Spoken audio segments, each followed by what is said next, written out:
안녕하십니까? 오늘은 명상할 때 그 스킬에 대해서 좀 말씀 올리겠습니다. 햇빛의 비유입니다.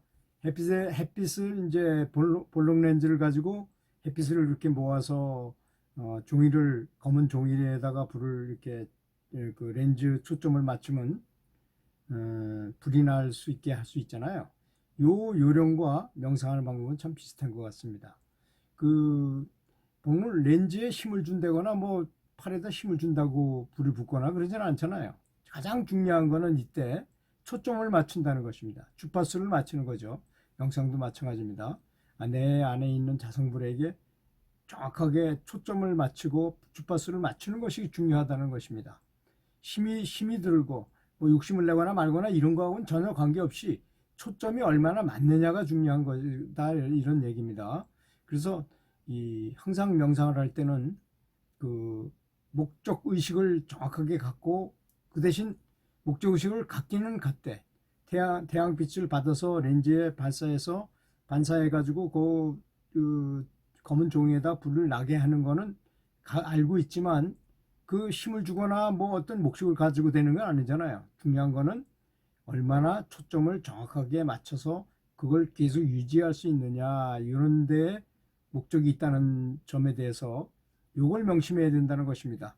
이렇게 생각한다면 참 명상은 힘을 너무 쓰거나 너무 집중해도 안 되고 너무 집중을 안 해도 안 되고, 그 중간 지점을 얼마나 잘 조절해서 할 수 있느냐.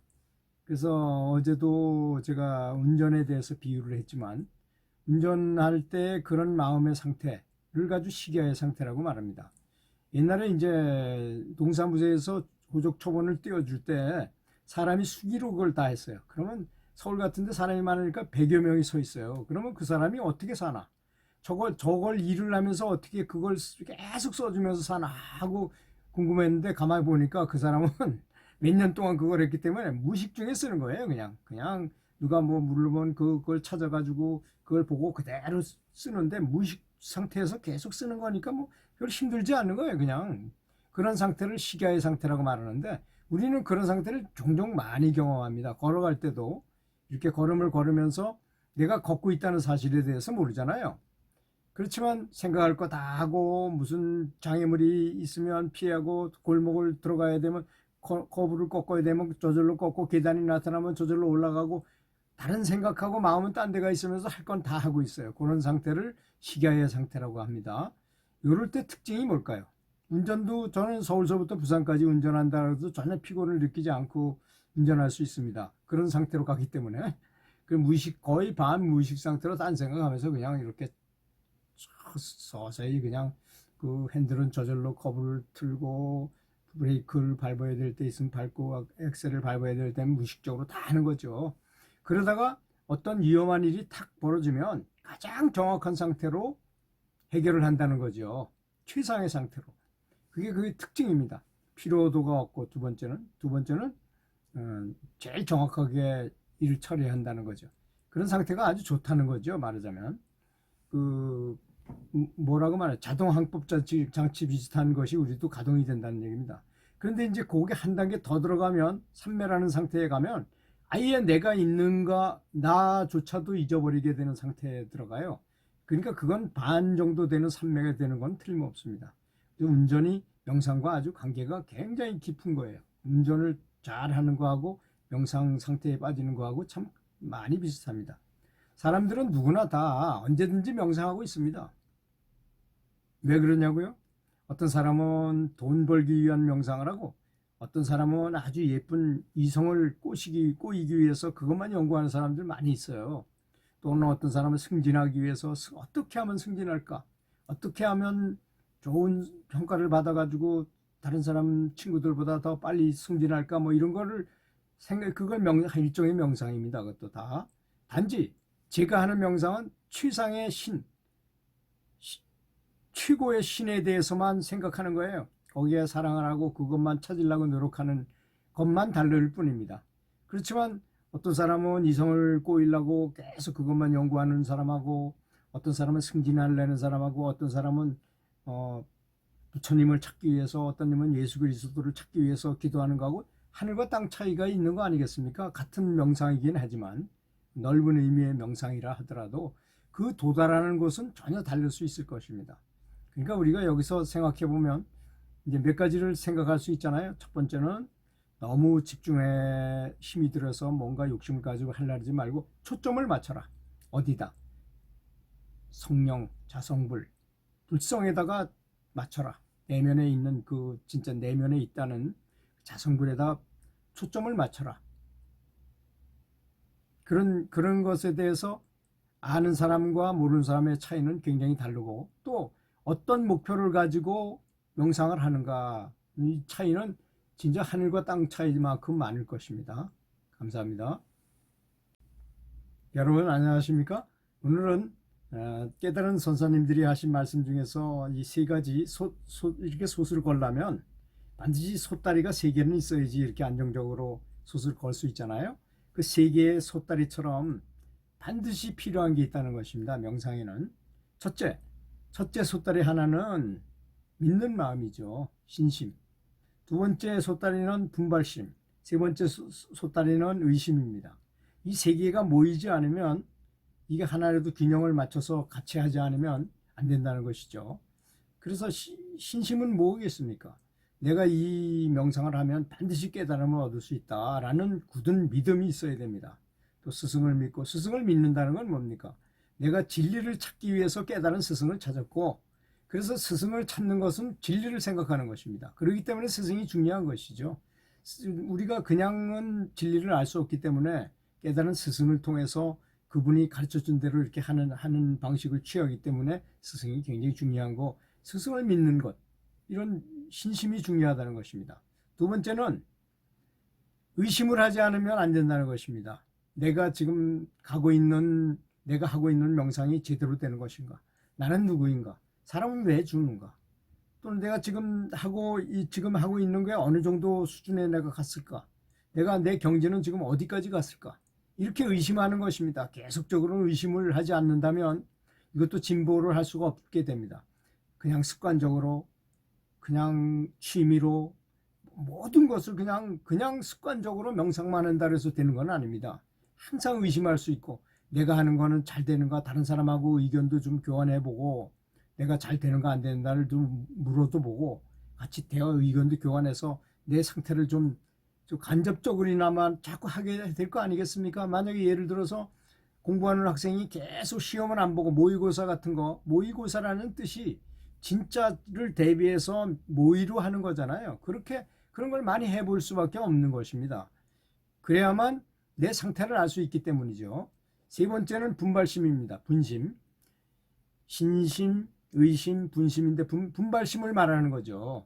오늘 이 아까운 인생, 내 인생이 참 하루하루가 너무나 아까운 인생인데, 언제 잘못된 내가 죽을지, 또는 어떤 큰 일이 일어나서 지구가 멸망할지도 모르는 그런 입장에 사람으로 태어난 이 귀중한 시간을 얼마나 그냥 헛되게 보냈는가 해가지고 분발을 해가지고 다시 집중할 수 있도록 하는 마음을 말하는 것이죠. 이런 마음을 갖지 않는다면, 그래서 하루하루 지나는 거를 정말 그 하루가 지났는데도 별 공부를 못하고 그냥 허송생활했으면 분통을 터뜨리고, 진짜 내가 분하게 생각하고, 이런 생각을 갖지 않는다면 절대로 진보할 수가 없다는 것입니다. 그래서 항상 수행자는 세 가지 마음을 잊지 마시고, 다시 한번 신심, 믿는 마음, 의심, 분발심을 갖고 하시기 바라겠습니다. 안녕하십니까? 오늘도 명상에 대해서 말씀 올리겠습니다. 오늘은 대통령 영접의 원리라는 말씀을 좀 드리도록 하겠습니다. 이제 어느 나라에서 우리나라로 대통령이 왔어요. 그러면 우리나라 국무총리가 가야 됩니까? 경찰청장이 가야 됩니까? 누가 가야 되겠습니까? 당연히 대통령이 나가서 영접을 해야 될 것입니다. 그래서 그러면 이런 원리가 왜 이게 필요한가 명상에서 하면, 이제 우리 내부에 성령, 불성이 있는데요. 이 불성이 나타나질 않아요. 왜 안 나타날까요? 나타날 필요가 없으면 나타나지 않을 거 아닙니까? 나타날 때도 아닌데 전능한 뭐든지 알고 있다는 그 성령이 스스로 나타날 리가 있겠습니까? 또 대통령이 나타나야만 대통령이 나가서 영접을 하는 거 아니겠습니까? 그런 논리로 본다면 가장 중요한 것은 이미 깨달은 스승이라는 것입니다. 그래서 이제 뭐 그런 말을 많이 하잖아요.